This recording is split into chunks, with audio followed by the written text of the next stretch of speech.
Jmenuji se Marie Zukalová a zastupuji firmu Solidify 3D, která se zabývá prodejem materiálu 3D.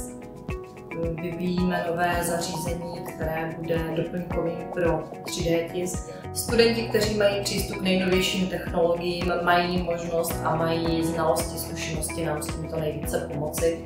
Jmenuji se Jan Kalaš a zastupuji společnost IBM Clients Innovation Center.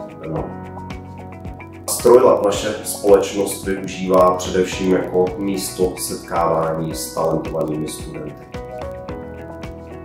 Pěkným příkladem z praxe může být například projekt, který jsme ve spolupráci s VUT Brno rozjeli. Jedná se o senzorické hlídání parkoviště. Studenti mají možnost prokázat, co v nich opravdu je.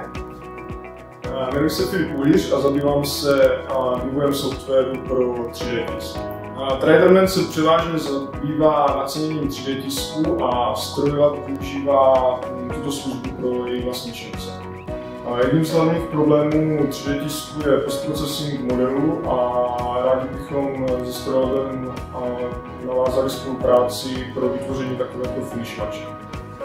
FabLab je místo, kde mohou studenti uplatnit svůj talent. Místo, kde se potkávají kreativní lidé, kteří by se jinak možná nepotkali. A společně ve FabLabu vytvořit něco, co by jinak nevzniklo.